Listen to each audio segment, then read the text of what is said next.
Hey guys, it's Drew again. Hey, listen, I need your help with something.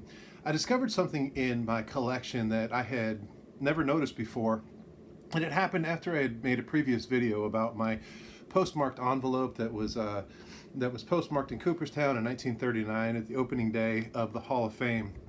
I was talking to my daughter about it, who was actually away at camp when I made that video, and she's always interested in what I'm making. And we were just talking about little things, and yeah, I discovered something I never noticed before in a different part of my collection that has to do with this. So I think what I'm going to do is we'll kind of do some close-ups and I'll sort of explain what I discovered and why this has become a little bit of a quandary, and I want to get your opinions and thoughts on this of what do I do next. So, yeah, let's go check it out. When I posted this video the other day about this envelope, it's got the first day issue on it, and it's a really neat piece, just kind of a fun piece of my collection, a little piece of baseball history, especially for Hall of Fame fans. So the stamps were first issued in 1939, which was commemorating 100 years of baseball. Legend of baseball being invented in 1839 by Doubleday in Cooperstown, New York. And so in Cooperstown was the first place they actually issued these stamps. And as you can see, there was on June 12th in 1939 in Cooperstown, New York. But they're not exactly rare. Over 81 million stamps were actually produced of this. I actually have a few uncanceled ones also in my collection.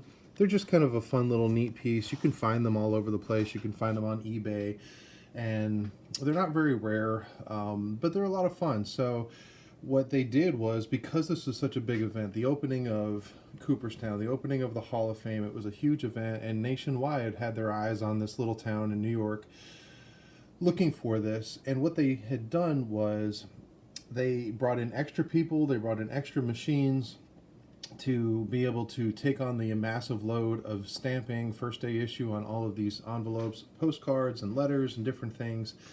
And the Postmaster General actually wanted to make this available to, quote, every child in the nation. So if a kid ahead of time had mailed a self-addressed stamp envelope with 3 pennies, they would actually put the stamp on and stamp it with the first day issue and then send it back to them.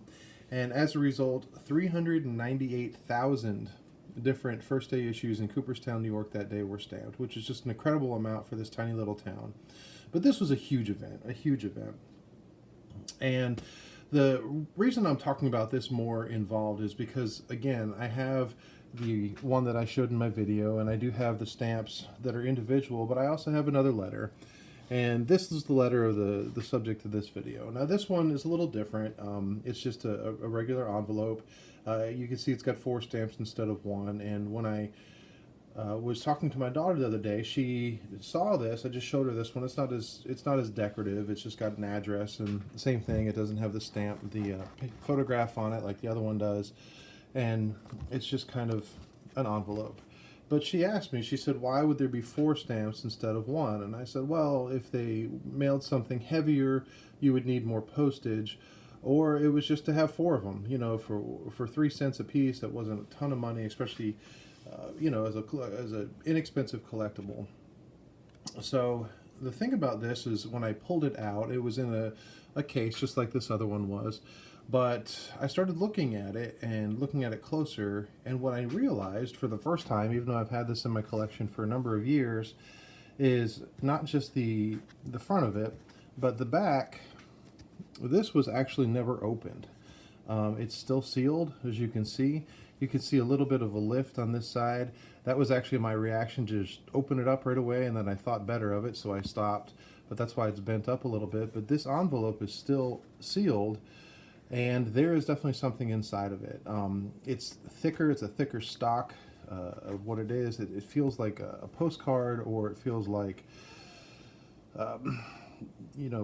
index cards or something, like a thicker stock. It's possible that it's a number of pieces of paper folded, but I really don't feel like a fold on either of the ends. And when I hold it up to the light, all you can see is a very dark rectangle. I can't make out any words or writing or anything else. It's just something thick that is still in here. So the question then became, well, what's in there? Is it the original thing that was sent? Is there something else that's in there? So I started doing a little investigating, and this is why I want to get your opinion and your help. So The way I look at it is it could be a few things. It could be the original letter or note, whoever sent it in Cooperstown that day to this person in Detroit, Michigan, sent them a letter or something, and it could be the original note. And if I open it up, that would be really cool. It'd be like an extra piece that I could add to it. It could be nothing at all. I did think about it. It's possible that maybe when the letter was sent way back in 1939, that the person opened it, this CF Bossardet opened the letter, steamed it open, and then put something thick inside to preserve the letter or the envelope itself, and then maybe over time the glue had resealed. It's definitely sealed, but I don't know. They would have to intentionally reseal it. I was looking at this one closer, and this one is open. The flap is actually tucked inside. The glue is still on the inside of this envelope, but whatever was in here was taken out, and it still remains intact. So what else could it be? Well, then my imagination started going, and I started thinking about that day in Cooperstown in 1939. It was a bunch of festivities. All the Hall of Famers were there. At the time, the only one not there was Christy Mathewson because he had passed away previously. But everybody else was there, as well as dignitaries and current players, Babe Ruth and Cobb, Honus Wagner, Walter Johnson. All those guys were there in Cooperstown that day. And you can look and find a number of different items that were actually signed. The players, the Hall of Famers, they would walk around. They were at the museum. They were at the hotel. They were walking around in the streets and checking out this little town and just enjoying the festivities and rejoicing about baseball.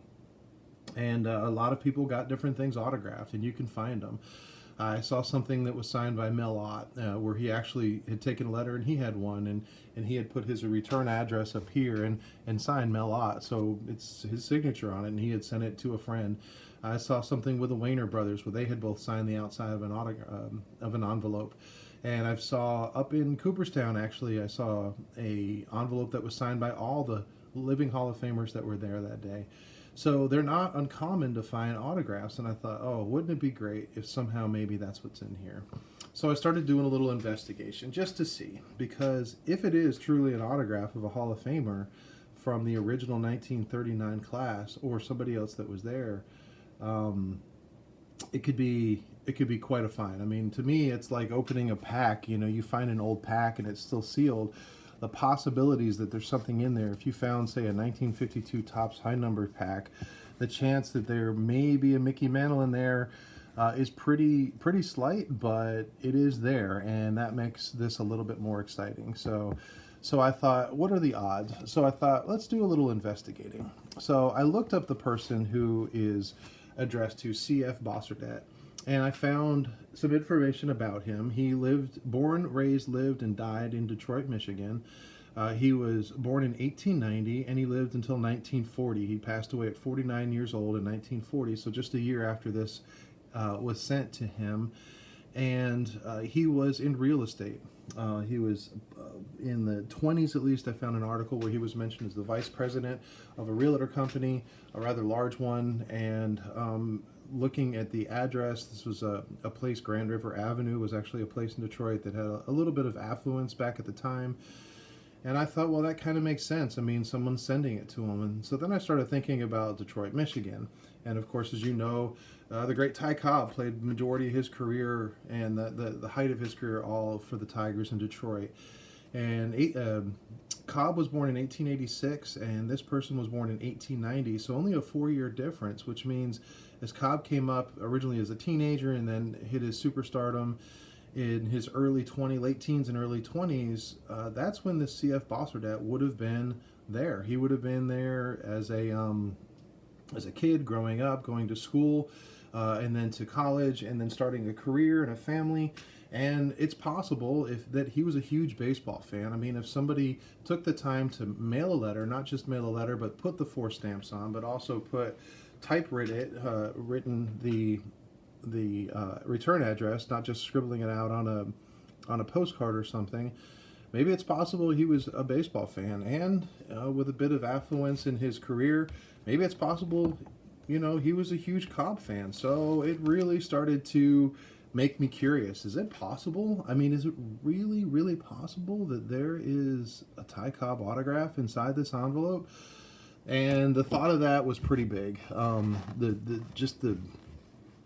The wonder if that's what's in here. So the question is, I'm going to ask you, do you open it? And probably you guys are saying, yeah, I would open it. But the thing is this, that would take it out of its original state. And, you know, there's a mystery to it. It's sort of like pack collectors who don't open the packs because the odds of pulling something big are small, but the thought that it's a possibility makes it seem like it's a big deal. So the thought that there's a Ty Cobb autograph within this envelope that's here within my possession is tiny. However, it is legitimately there.